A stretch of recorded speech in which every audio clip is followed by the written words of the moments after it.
अस्सलामु अलैकुम वरहमतुल्लाहि वबरकातुहू। अल्हम्दुलिल्लाहि रब्बिल आलमीन वस्सलातु वस्सलामु अला सय्यिदिल मुरसलीन नबियना मुहम्मद व अला आलिहि व सहबिहि अजमाइन। अम्मा बाद फअऊज़ु बिल्लाहि मिनश शैतानिर रजीम। वतलु अलैहिम नबा इब्राहीम इज़ क़ाल लिअबीहि व क़ौमिहि मा तअबुदून क़ालू नअबुदु अस्नामन फनज़ल्लु लहा आकिफ़ीन क़ाल हल यस्मऊनकुम इज़ तदऊन औ यनफ़ऊनकुम औ यदुर्रून क़ालू बल वजदना आबाअना कज़ालिका यफ़अलून। আল্লাহ পাকের সমস্ত প্রশংসা, সালাত এবং সালাম নাযিল হোক প্রিয় নবী সাল্লাল্লাহু আলাইহি ওয়াসাল্লামের উপর। আজকের দর্স হচ্ছে আকিদাতুত তাওহীদ থেকে শেখ আল্লামা সালেহ আল ফৌজান হাফিজাহুল্লাহ তাআলা তার কিতাব তাওহীদ সম্পর্কে মুসলিমের আকীদা কেমন হওয়া উচিত। দর্সের বিষয়বস্তু হচ্ছে তাওহীদের রুবুবিয়ত। তাওহীদের রুবুবিয়ত, আল্লাহ পাক রব্বুল আলামিনের প্রভুত্ব, আল্লাহ পাকের কাজ কি আল্লাহ পাকের জন্য সুনির্দিষ্ট করা, আল্লাহ পাকের কাজের ক্ষেত্রে আল্লাহ পাক একক এ কথা বিশ্বাস করা এবং তার বাস্তবায়ন করা, এই বিষয়টি। এই ক্ষেত্রে যারা শিরকে লিপ্ত হয়েছে তাদের সম্পর্কে লেখক এর আগে যে আলোচনা আমাদের হয়েছে দর্শে, তাতে উল্লেখ করেছেন এরা রুবুবিয়তের, প্রভুত্বের বেশ কিছু বৈশিষ্ট্য আল্লাহ ছাড়া অন্যের মধ্যে ধারণা রেখেছে, যে প্রভুত্বের বৈশিষ্ট্য, রুবুবিয়তের বৈশিষ্ট্য, উলুহিয়াত ইলাহ হওয়ার বৈশিষ্ট্য, বেশ কিছু জিনিসের মধ্যে তাদের ভ্রান্ত ধারণা হয়, তারা সেসবকে রব হিসাবে গ্রহণ করেছে বা সেসবের পূজা করেছে।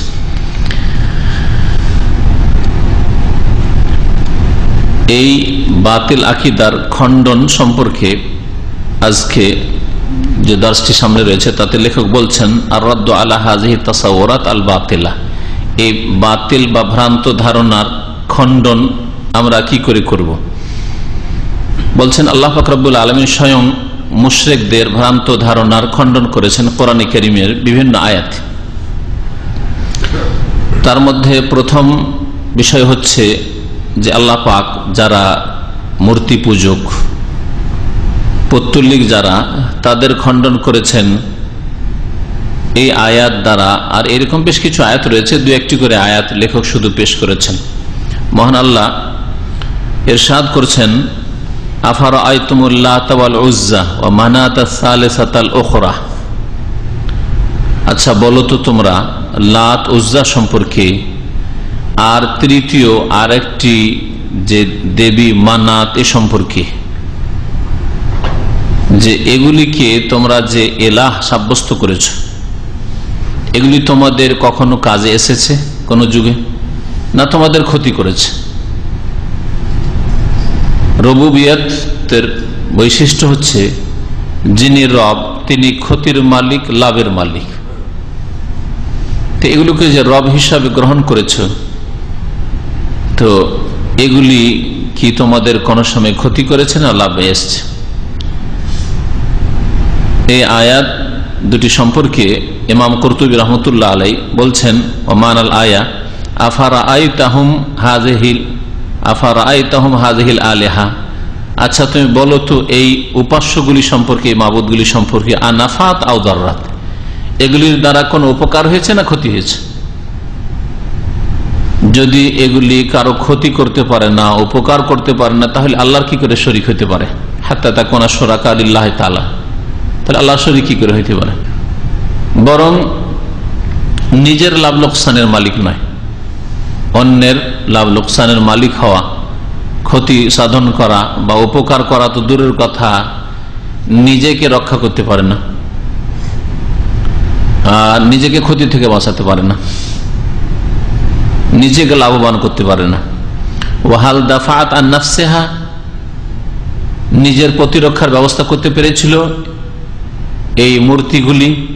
হিনামা হাতামাহা রাসূলুল্লাহ সাল্লাল্লাহু আলাইহি ওয়াসাল্লাম ওয়া আসহাবুহু রাদিয়াল্লাহু আনহুম ওয়া হাদামুহা, যখন রাসূলুল্লাহ সাল্লাল্লাহু আলাইহি ওয়াসাল্লাম এগুলিকে ভেঙে চুরমার করেছিলেন এবং সাহাবায়ে কেরামরা তাতে শরীক হয়েছিলেন, আর এসব উপাসনালয়গুলিকে সাহাবায়ে কেরামরা ভেঙে ফেলেছিলেন।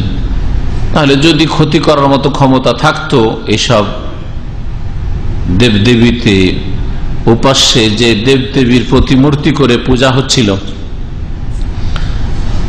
কারণ মূর্তি পূজা সম্পর্কে এর আগে লেখক বলেছেন যে তাদের ধারণা ছিল যে আন্না হাজিল আসনাম তুমাসসিলু আশিয়া গায়েবা, এই মূর্তিগুলি আসলে মূর্তির পূজা না, মূর্তির পিছনে বিশেষ এমন ব্যক্তিরা আছে যারা এখন সামনে নেই, মজুদ নেই, কিন্তু তারা কোন এক যুগে ছিল, শতলোক হিসাবে ধরা হোক অথবা যেভাবে ধরা হোক না কেন তারা ছিল।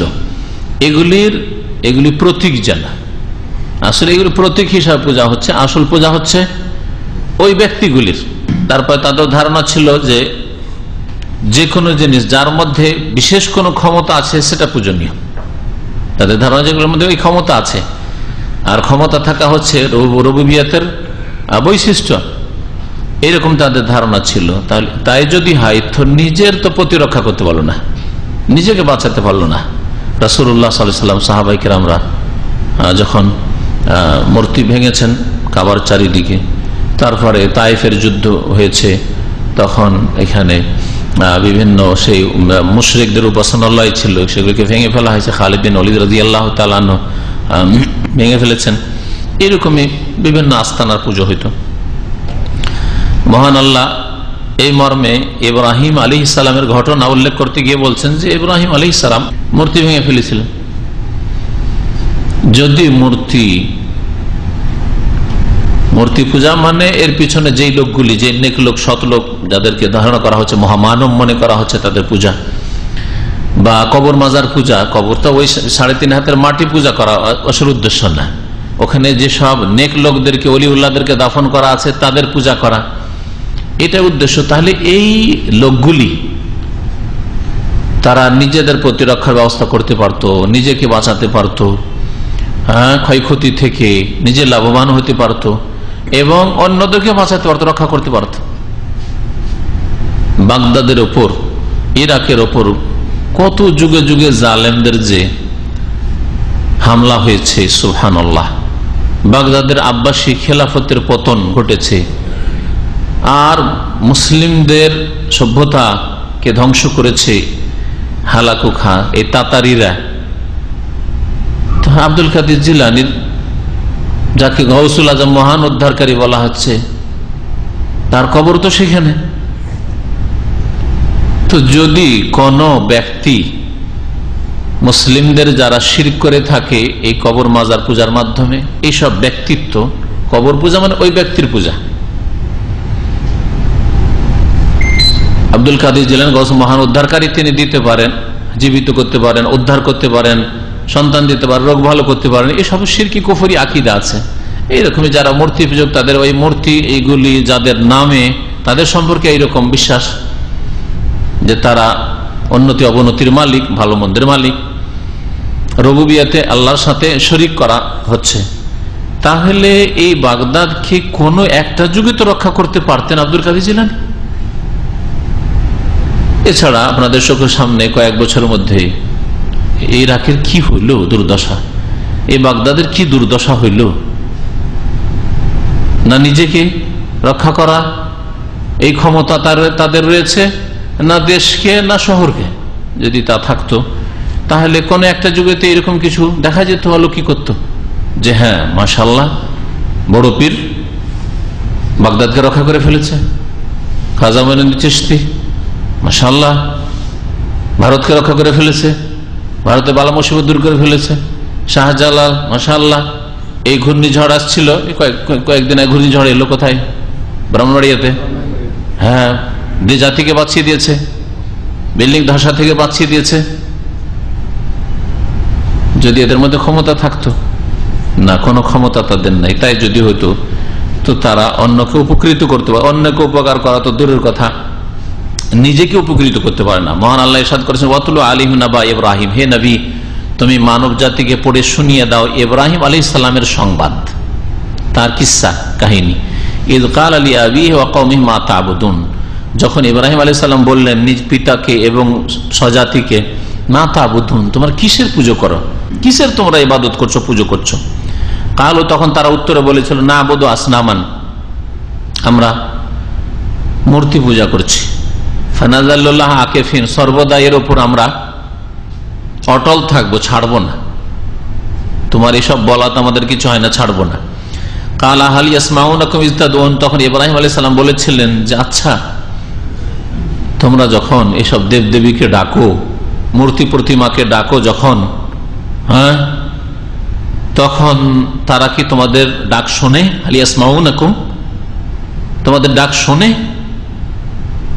তাহলে প্রথম কথা, শোনেই না, শোনেই না। কোরআন স্পষ্ট করে যে এরা শোনেন না। না কোন মূর্তি, যেসব মূর্তির পূজা হচ্ছে বা আল্লাহ ছাড়া কাউকে ভগবান ঈশ্বর বলে পূজা করা হচ্ছে, ভগবান রাম, ভগবান কৃষ্ণ, হ্যাঁ, অমক তমক, এইরকমই যেসব জিলানি আর চিস্তি আর অমক আর তমক, এরা কি তোমরা তাদেরকে ডাকলে শোনে?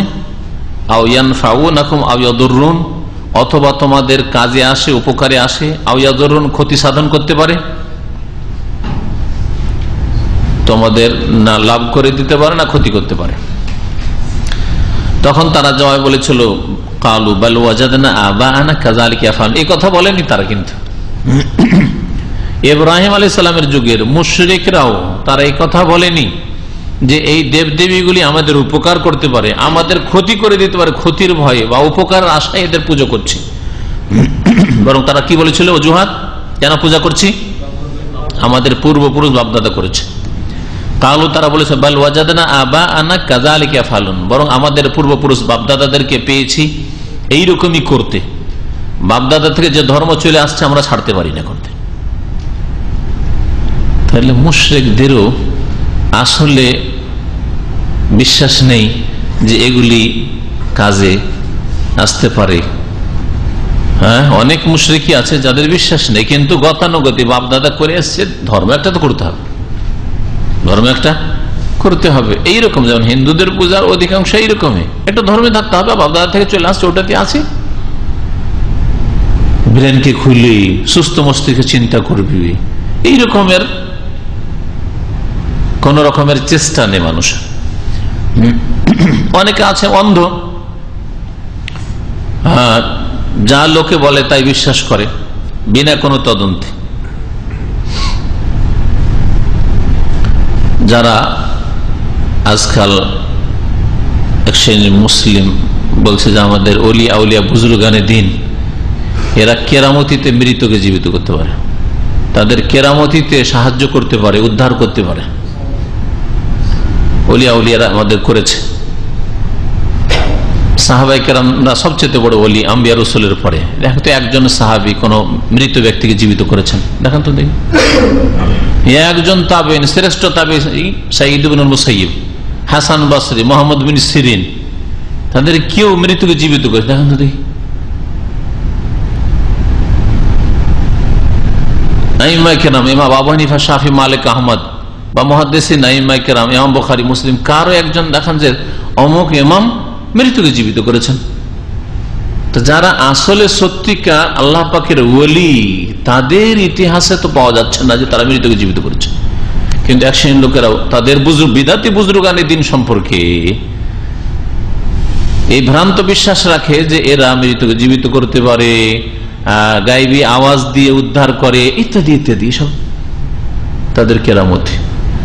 আজকে বেশ কিছু আলেমের সাথে একবার আলোচনা হচ্ছিল, তো একটা গুরুত্বপূর্ণ পয়েন্ট আসলে আপনাদের শোনাই। এটা শুধু ওই আগেও থাকলো না, সাহাবায়ে কেরামদের আমলে পাওয়া গেল না, তাবেঈনদের জামানাতে পাওয়া গেল না, ইমাম মুহাদ্দিসিনদের মধ্যে আর ফুকাহাদের মধ্যে পাওয়া যাচ্ছে না, শুধু এই ভণ্ডদের মধ্যে কিছুদিন পাওয়া যাচ্ছে। আচ্ছা, যেগুলো মরে গেছে সেগুলো সম্পর্কে শুধু বলছে, জীবিত বর্তমানগুলো এক দুটো দেখাও। বাংলাদেশে অমুক অমুক আছে, ভারতে অমুক অমুক ওলি আছে যারা মৃতকে জীবিত করে, দেখিয়ে দাও আমাদের, যাই আমরাও দেখি ওদেরকে একটু পরীক্ষা করে যে কেমন মৃতকে জীবিত করতে পারে, কেমন তারা সন্তান দিতে পারে, কেমন রোগের আরোগ্য দান করতে পারে, এরা কেমন কলব থেকে কলমে এলেম দিতে পারে, একটু টেস্ট করা যাক তাদেরকে। কি বুঝলেন? ঠিক না?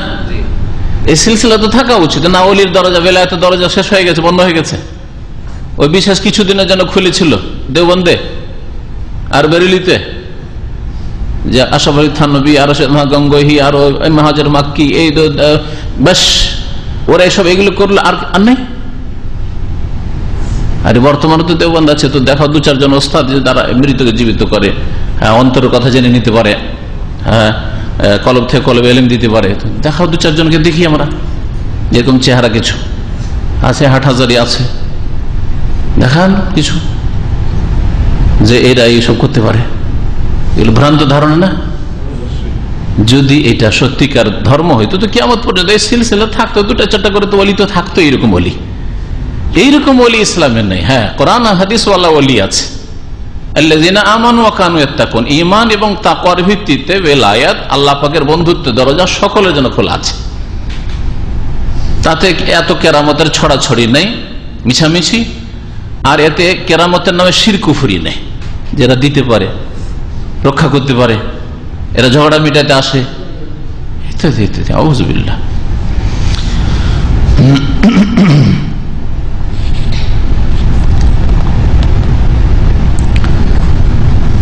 মুশরিকরা বলতো ইব্রাহিম আলাইহিস সালামকে, তারা বলেছিল বাল ওয়াজাদানা আবাআনা কাযালিকা ইয়াফআলুন, আমাদের বাপ দাদা পূর্বপুরুষকে এইরকমই করতে পেয়েছি, সুতরাং এইরকম মূর্তি পূজা করব। আরব মুশরিকরা তাই বলেছে। এখন যতগুলি বিদাতি দল উপদল আছে, তাদের কাছে কোরআন এবং হাদিস যখন পেশ করে দেবেন স্পষ্ট করে, বলে যে আমাদের বাপ দাদা এত বড় বড় আলেমরা হুজুররা ছিল, তারা কি মূর্খ ছিল? কি খেয়ে পড়েছে তারা? জানতো না? ওদের তরিকে ছাড়বে না। যারাই ভ্রান্ত পথে রয়েছে তাদের দোহাই দলিল কোরআন এবং হাদিস নয়, বরং তাদের দলিল হচ্ছে বাপদাদা পূর্বপুরুষ, মুরব্বীরা। ফাকাদ ওয়াফাকু আলা আন্না হাযিহিল আসনাম লা তাসমাউ দুআ। তাহলে এই মুশরিকরা প্রাচীন যুগের ইব্রাহিম আলাইহিস সালামের জামানার, তারা সম্মতি প্রকাশ করেছিল ইব্রাহিম আলাইহিস সালামের সাথে যে এই মূর্তিগুলি তাদের ডাক শুনে না, তার ডাকে সাড়া দিতে পারে না, শুনতেও পারে না। প্রথম কথা শুনেই না, প্রথম শুনতে হবে, তারপরে সাড়া দিতে হবে, তাই না? আপনি একটা কথা বলছেন, আমাকে প্রথম শুনতে হবে। আমি যদি অন্যদিকে মন রাখি, মনোযোগী নয়, অথবা শুনি না, তাহলে আপনার কথা কি জবাব দেবো কথার, তাই না? প্রথমে শুনতে হবে, শোনার পরে আপনার তলব পুরা করবো কি করবো না সেটা, বা পারবো কি না সেটা পরের ব্যাপার। আল্লাহ তো বলছেন শুনেই না। শুধু এই মূর্তিগুলি সম্পর্কে আল্লাহ বলেনি, বরং কোরআনে কারিমে যারা কবরবাসী তাদের সম্পর্কে বলছে ওমা আনতা বিমুসমিন মান ফিল কুবুর, হে নবী তুমি শোনাতেই পারবে না ওই সব লোকদেরকে যারা কবরে চলে গেছে। আল্লাহ পাক রব্বুল আলামিন তাহলে মৃতদেরকে শোনার শক্তি দেননি এইরকম যে যখন তখন তারা শুনে নেবে। বিশেষ সময় মুনকার নাকির প্রশ্ন করেছে, তখন বিশেষ সময় আল্লাহ পাক যদি কখনো চান কাফের মুশরিকদের লাশকেও শোনাইতে পারেন। যেমন বদরের কাফের মুশরিকদের 70 জন যে ধ্বংস হয়েছিল, হালাক হয়েছিল নবী করিম সাল্লাল্লাহু আলাইহি ওয়াসাল্লাম সাহাবায়ে কেরামদের হাতে, যখন তাদের লাশগুলিকে বদরের কূপে ফেলে দেওয়া হয়েছে, নবী সাল্লাল্লাহু আলাইহি ওয়াসাল্লাম কূপের কাছে গিয়ে তাদের এক এক নাম ধরে ডেকে বলেছিলেন যে তোমরা কি পেয়েছো যে আল্লাহ পাক ওয়াদা করেছিলেন তোমাদের সাথে? আমরা তো আলহামদুলিল্লাহ পেয়ে গেছি। আল্লাহ পাক আমাদের সাথে সাহায্যের ওয়াদা করেছিলেন, বিজয়ের ওয়াদা করেছিলেন, আল্লাহ পাক সম্মানিত করবেন তার বান্দাদেরকে, এইসব ওয়াদা পেয়েছি, আল্লাহ পুরা করেছেন।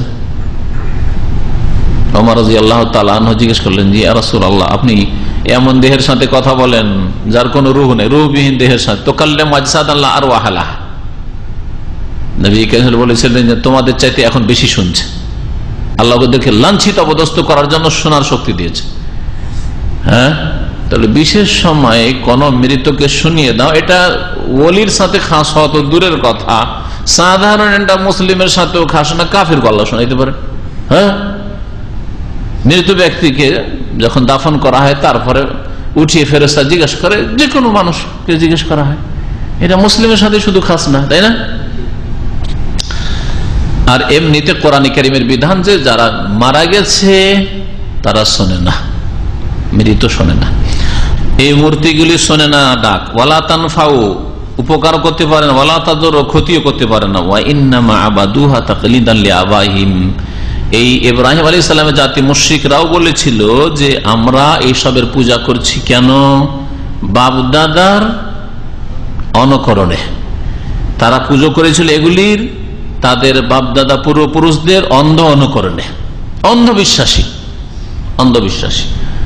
দুনিয়ার ক্ষেত্রে অন্ধবিশ্বাসী কিন্তু মানুষ হয় না। আমি মাঝে মাঝেই বলি, দুনিয়ার ক্ষেত্রে অন্ধবিশ্বাসী আমরা হলে কেউ এখানে পৌঁছিতে পারতাম না, তাই না? আমার আব্বা শুধু হজে আসছেন, চাকরি করার স্বপ্নই দেখেননি সৌদি আরবে, হ্যাঁ, পড়াশোনার স্বপ্নই দেখেননি সৌদি আরবে। করেছি দুনিয়ার ক্ষেত্রে তো আমরা ওই সব করি না, বাপদাদার অন্ধ অনুকরণ। আর আপনাদের কারো বাপ মনে হয় সৌদি আরব আসেনি, তাই না?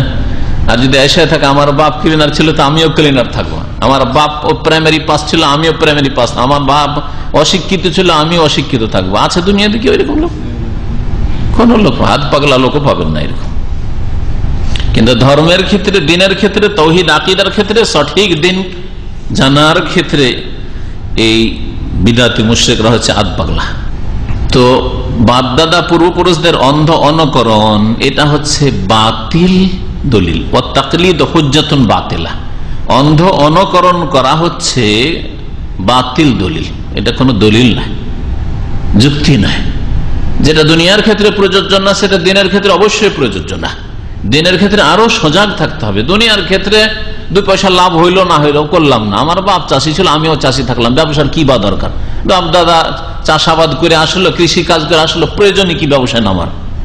চলবে, তারপরে না চলবে না, রুজির গোজা চলে যাবে, পেটের ভাত হয়ে যাবে। হ্যাঁ, কিন্তু দিনের ক্ষেত্রে যদি অন্ধ অনুকরণ করেন, আর যাদের অন্ধ অনুকরণ করছেন তারা যদি ওই জাহান্নামের রাস্তায়, শিরক কুফরের রাস্তা থেকে থাকে, তাহলে আপনিও জাহান্নাম। তাহলে ওই ক্ষেত্রে আরো বেশি সজাগ হওয়া উচিত ছিল। মুশরিকদের মধ্যে যারা যুগে যুগে তারকা নক্ষত্রের পূজা করেছে, সূর্য চন্দ্রের পূজা করেছে, তাদের খণ্ডনে লেখক কয়েকটি আয়াত পেশ করছেন। বলছেন ওয়ারুদ্দা আলা মান আবাদাল কাওয়াকিব ওয়াশ শামসা ওয়াল কামার বিকাউলিহি ওয়াশ শামসা ওয়াল কামার ওয়ান নুজুমা মুসাখখারাতিন বিআমরিহি। যেসব লোকেরা তারকা পূজা করে, সূর্য পূজা করে, চন্দ্র পূজা করে, তাদের খণ্ডন আল্লাহ পাকের এই বাণী দিয়ে আমরা করতে পারি। আল্লাহ পাক বলছেন যে সূর্য, চন্দ্র এবং তারকারাজি এগুলি হচ্ছে মুসাখখারাতিন বিআমরিহি, আল্লাহ পাকের নির্দেশে নিয়োজিত। আল্লাহ যেই ভাবে নির্দেশ করেছেন, যেই কাজের জন্য সৃষ্টি করেছেন সেই কাজে নিয়োজিত আছে। হ্যাঁ, আপন গতিতে চলতে আছে, যেভাবে আল্লাহ পাক রব্বুল আলামিন চলার জন্য সৃষ্টি করেছেন। এটা হচ্ছে আল্লাহ পাকের তাসখীর, মানে নিয়োজিত করা হবে। কওলিহি, তো যেগুলি আল্লাহ পাকের নির্দেশ মোতাবেক চলে সেগুলি আবার এলা আর মাবুদ কি করে হতে পারে? পূজনীয় কি করে হতে পারে? নিজে মাবুদ কি করে হইল? অন্য কারো আদেশে চলছে, অন্য সত্তা, আল্লাহ পাক যেই জন্য সৃষ্টি করেছেন সেই কাজে লেগে আছে, তাহলে মাবুদ কি করে হইতে পারে? এটা এই পয়েন্টটা হচ্ছে যে এগুলি মাবুদ নয়, উপাস্য নয়, এগুলি রব নয়, এগুলির মধ্যে প্রভুত্বের বৈশিষ্ট্য নেই। প্রভুত্ব থাকলে স্বাধীন থাকে। আর একজন শাসক আর একজন শাসকের গোলামি মেনে নিতে চায় না, পারলে গোলামি মেনে নিতে চায় না, ফস করে উঠে, তো দেখবো, না পারলে তখন গোলামি করে, তাই না? কওলিহি, আল্লাহ পাক রব্বুল আলামিনের বাণী দ্বারা খণ্ডন করা যেতে পারে। আল্লাহ পাক ইরশাদ করেছেন অমিন আয়াতিহিল লাইলু ওয়ান নাহার ওয়াশ শামসু ওয়াল কামার, আল্লাহ পাকের নিদর্শন সমূহের অন্তর্ভুক্ত হচ্ছে রাত, দিন, সূর্য, চন্দ্র। এগুলি আল্লাহ পাকের নিদর্শন, মানে আল্লাহ পাকের সৃষ্টিতে এমন কিছু আছে যেগুলি দেখে, যেগুলি নিয়ে গবেষণা করে, যেগুলি নিয়ে চিন্তা করে স্রষ্টাকে চেনা যেতে পারে। এগুলি হচ্ছে আল্লাহ পাকের সৃষ্টিগত আয়াত। আল্লাহ পাকের সৃষ্টিগত আয়াত হচ্ছে রাত, দিন। দেখেন, রাত ঠান্ডা, গরম, ছোট, বড়, হ্যাঁ, আলো, অন্ধকার, দিন, ঠান্ডার দিন, গরমের দিন, বড় দিন, ছোট দিন। হ্যাঁ, রাতের বেশ কিছু অংশ দিনে ঢুকে যাচ্ছে, দিনের বেশ কিছু অংশ রাতে ঢুকে যাচ্ছে। সুবহানাল্লাহ, রাত যাচ্ছে, দিন। এছাড়া বহু শেখার বিষয় রয়েছে যেগুলি সায়েন্সে ঢুকলে জানবেন। সূর্য চন্দ্র নিয়ে এগুলি আল্লাহ পাক রব্বুল আলামিনকে চেনা বিশাল সৃষ্টি, এমনিতে তৈরি হয়ে গেছে। এটা ক্ষুদ্র একটা কাঁটাও তো বলবেন না যে এমনিতে তৈরি হয়ে গেছে, বলবেন যেটা প্রাকৃতিক, প্রাকৃতিক দুর্যোগ, প্রাকৃতিক, সব প্রাকৃতিক বালা মুসিবত, আসলে এগুলো প্রাকৃতিক দুর্যোগ না। আল্লাহ পাক রব্বুল আলামিনের সবকিছু নিয়ন্ত্রণাধীন। আল্লাহ পাক বলছেন লা তাসজুদু লিশ-শামসি ওয়ালা লিল-কামার, সুতরাং তোমরা সিজদা করিও না সূর্যকে এবং চন্দ্রকে। মানে এক কথায় আল্লাহ পাকের সৃষ্টিকে, এগুলি আল্লাহ পাকের সৃষ্টি, আল্লাহ পাকের নিদর্শন, আল্লাহকে চেনার উপায়, সুতরাং এগুলিকে সিজদা করিও না, এগুলির পূজা করিও না। ওয়াসজুদু লিল্লাহিল্লাযী খালাকাহুন, সেই সত্তাকে সিজদা করো যিনি আল্লাহ, আল্লাযী খালাকাহুন্না, যিনি এইসব জিনিসগুলিকে সৃষ্টি করেছেন। রাত সৃষ্টি করেছেন তিনি, সৃষ্টি করেছেন সূর্য সৃষ্টি করেছেন, চন্দ্র সৃষ্টি করেছেন। এগুলি সিজদা করিও না, বরং আল্লাহ পাককে সিজদা করো। ইন কুনতুম ইয়াহু তা'বুদুন, সত্যিকার অর্থে তোমরা যদি তারই ইবাদতকারী হও, আল্লাহ পাকের ইবাদতকারী যদি হও, তাহলে তোমরা আল্লাহ পাকের ইবাদত করবে যিনি সৃষ্টিকর্তা। আর যা সৃষ্টি, যেগুলি আল্লাহ পাকে জানার উপায়, নিদর্শন, সেগুলির পূজা করবে না। কিছু মুশরিকরা আছে যারা ফেরেশতাদের পূজা করেছে, যেমন আরব মুশরিকরা ফেরেশতাদেরকে আল্লাহর মেয়ে, কন্যা বলে পূজা করত, ঈসা আলাইহিস সালামের পূজা করেছে। তাদের খণ্ডন আল্লাহ পাক করেছেন বেশ কিছু আয়াতে। তার মধ্যে এখানে দু তিন জায়গা থেকে আয়াত কোরআন কারীমে নিয়ে এসেছেন লেখক। ওয়ারুদ্দা আলা মান আবাদাল মালায়েকা ওয়াল মাসীহ আলাইহিস সালাম, আর খণ্ডন করা হয়েছে ওই সব লোকদের যারা ফেরেশতাদের পূজা করেছে, ঈসা মাসীহ আলাইহিস সালামের পূজা করেছে। কেন তারা পূজা করেছে? যে এগুলি আল্লাহ পাকের সন্তান, আল্লাহ পাকের সন্তান। আর আল্লাহ পাকের সন্তান তো পূজনীয়। তাহলে এইভাবে মুশরিকদের মধ্যে ফেরেশতার পূজা ঢুকেছে বা ঈসা আলাইহিস সালামের পূজা ঢুকেছে, যেমন খ্রিস্টানদের মধ্যে। এর খণ্ডনে কোরআনে কারীমের আয়াত রয়েছে। আল্লাহ পাক ইরশাদ করেছেন বিকাউলি তাআলা মাত্তাখাযাল্লাহু মিন ওয়ালাদ, আল্লাহ পাক কোন সন্তান গ্রহণ করেননি, না ছেলে সন্তান না মেয়ে সন্তান। আল্লাহ পাক কোন সন্তান গ্রহণ করেননি। ওয়ালাদ ছেলে মেয়ে উভয় সন্তানকে বলা। ওয়ালাদ মানে শুধু ছেলে না, ইবনুন মানে ছেলে সন্তান, আর বিনতুন মানে মেয়ে সন্তান, তাই না?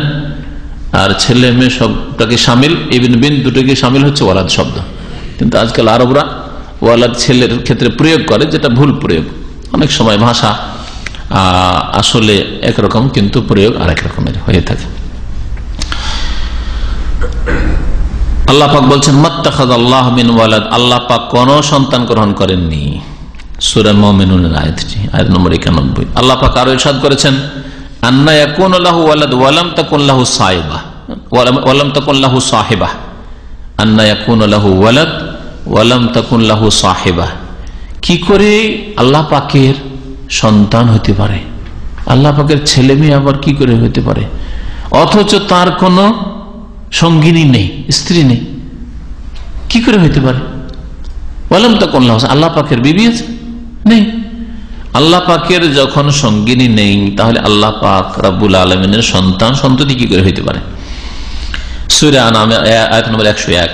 আল্লাহ পাক আরো ইরশাদ করেছেন সূরা ইখলাসে, কুল হুয়াল্লাহু আহাদ, আল্লাহ একক, হে নবী বলে দাও আল্লাহুস সামাদ, আল্লাহ অমুখাপেক্ষী এবং সকল সৃষ্টি তার মুখাপেক্ষী। সামাদ মানে, সামাদে এত ব্যাপকতা রয়েছে, সমস্ত সৃষ্টি আল্লাহ পাকের মুখাপেক্ষী, আল্লাহ অমুখাপেক্ষী। সৃষ্টি যত শক্তিশালী হোক না কেন, তার চাইতে শক্তিশালী কিছু থাকতে পারে। সুতরাং বা কোনো এক সময় এইরকম অসহায় হতে পারে যে আশাবাদী, যে আমার যদি হেল্প হইত। আল্লাহকে বিশ্বাস করলে, আল্লাহ পাক রব্বুল আলামিনের শরণ নিয়ে থাকে, আল্লাহ পাকের আশ্রয় কামনা করে, আর আল্লাহ যদি বিশ্বাসী না হয়, মুশরিক হয়, তো মনে করে যে দেবদেবী আমার চাইতে বেশি শক্তিশালী, পীর ওলি কবর মাজার আমার চাইতে শক্তিশালী, সেজন্য তারা দিতে পারে। আর যদি নাস্তিক হয়, তবু মনে করে উফ, আমার প্রাণটা যদি বাঁচত, বাঁচাবে কে? হ্যাঁ, তিনি একমাত্র আল্লাহ। যে কোনো নাম দিক না কেন, আল্লাহ নাম দিক, আর ওলি নাম দিক, আর দেবদেবী নাম দিক, হ্যাঁ, আর বলুক যে প্রাকৃতিক বলুক, কিন্তু আল্লাহ পাক রব্বুল আলামিন কে মানুষ যেখানে অসহায় হয়ে যায়, সেখানে বিশ্বাস করে, সেখানে গিয়ে তার শরণাপন্ন হয়। নাম বলতে গিয়ে, চিনতে গিয়ে, কারণ জ্ঞান না থাকার কারণে ভুল করতে পারে। কিন্তু যে কোনো মানুষের এটা প্রকৃতির স্বভাব হচ্ছে যে যখনই কোনো জায়গায় অপারগ অসহায় হয়ে যায় তখন বড় কোনো শক্তির আশ্রয় কামনা করে। আর একমাত্র সার্বিক ক্ষমতার মালিক রব্বুল আলামিন, যিনি অপ্রতিরোধ্য আল কাহার, যিনি সর্বজয়ী আল আজিজ, যে শক্তিকে কোন শক্তি হারাতে পারে না, আল্লাহ পাক রব্বুল আলামিন জাত। আল্লাহুস সামাদ লাম ইয়ালিদ ওয়া লাম ইউলাদ, না আল্লাহ পাকের সন্তান রয়েছে না আল্লাহ কারো সন্তান। লাম ইয়ালিদ, না জনক না জাতক। ওয়া লাম ইয়াকুল লাহু কুফুয়ান আহাদ, না আল্লাহ পাকের, না তার মানে আল্লাহ লাহু, না তার কোন সমকক্ষ রয়েছে, তার কোন সমকক্ষ নেই। যখন সমকক্ষ নেই তো আর কেউ রব কি করে হইতে পারে? কেউ আর কেউ এলাহ মাবুদ কি করে হইতে পারে? একমাত্র এলাহুল হক আল্লাহ পাক রব্বুল যালিকা বিআন্নাল্লাহু হুয়াল হক, আল্লাহ পাক রব্বুল আলামিন হক মাবুদ। ওয়া আন্না মা ইয়াদউনা মিন দুনিহিল বাতিল, আর আল্লাহকে বাদ দিয়ে যে সবের উপাসনা করে, পূজা করে মানুষ, সেগুলি হচ্ছে বাতিল। এই ছিল আজকের আলোচনা মুশরিকদের, যে কোনো জাতের মুশরিক হোক না কেন, মুশরিকদের যে আল্লাহ ছাড়া অন্যের পূজা বা অন্যকে রব মনে করা, অন্যের মধ্যে প্রভুত্বের বৈশিষ্ট্য, এইরকম ধারণা রাখা, ভ্রান্ত ধারণা, এগুলির খণ্ডন সম্পর্কে লেখকের কথা। আর তারপরে আমাদের একটা নতুন দর্শ শুরু হবে, সেটা হচ্ছে যে সারা পৃথিবীর সমস্ত সৃষ্টি এবং সমস্ত সৃষ্টির প্রকৃতিতে এই বিষয়টি রয়েছে যে সমস্ত সৃষ্টিকুর আল্লাহ পাকের অনুগত, আর আল্লাহ পাক রব্বুল আলামিনের কাছে সারেন্ডারকারী, স্বেচ্ছায় হোক বা অনিচ্ছাকৃত হোক। একমাত্র মানুষ এবং জিনের মধ্যে বেশ কিছু অবাধ্য আছে, যারা স্বেচ্ছায় আল্লাহকে স্বীকার করে না বা আল্লাহ পাকের তৌহিদ একত্বকে স্বীকার করে না, কিন্তু অনিচ্ছাকৃত যেখানে বাধ্য সেখানে গিয়ে আল্লাহ পাকের প্রভুত্ব রুবুবিয়তকে স্বীকার করতে বাধ্য। আর বাকি সমস্ত সৃষ্টি আল্লাহ পাকের অনুগত।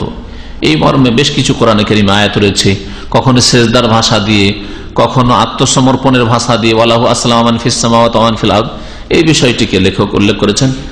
আর আজকে যেহেতু আলোচনা শুরু হইতে লেট হয়ে গেছে, সময় বেশি নেই, এই আলোচনা আবার শুরু করলে কমপক্ষে আধা ঘন্টা 40 মিনিট লাগবে, সেজন্য আজকে এখানে ছেড়ে দিচ্ছি। আল্লাহ পাক রব্বুল আলামিন যেন আমাদেরকে তার তৌহিদ বুঝার তৌফিক দান করেন, সহি আকীদা, কোরআন এবং হাদিস ভিত্তিক আকীদা গ্রহণ করার তৌফিক দান করেন, কোরআন এবং হাদিস ভিত্তিক আকীদা সম্পর্কে সঠিক জ্ঞান হাসিল করার তৌফিক দান করেন, এবং সঠিক আকীদার উপর আল্লাহ পাক যেন জীবন যাপনের তৌফিক দান করেন।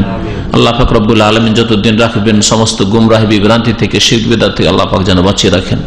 যেসব মুসলিম ভাই বোনরা গুমরাহ পথভ্রষ্ট হয়ে রয়েছে, আল্লাহ পাক তাদেরকে যেন হিদায়াত দান করেন। যেসব অমুসলিমরা ইসলামের পথ থেকে, তৌহিদের পথ থেকে বিভ্রান্ত হয়ে শিরক কুফরিতে লিপ্ত রয়েছে, আল্লাহ পাক তাদেরকে যেন হিদায়াত দান করেন। আল্লাহ পাক সমস্ত মানুষকে যেন সঠিক রাস্তায় ফিরে আসার তৌফিক দান করেন, আর সত্য দ্বীনের সন্ধান করা আল্লাহ পাক যেন তৌফিক দান করেন। সুবহান রাব্বিকা রাব্বিল ইজ্জাতি আম্মা ইয়াসিফুন ওয়া সালামুন আলাল মুরসালিন, আলহামদুলিল্লাহি রাব্বিল আলামিন।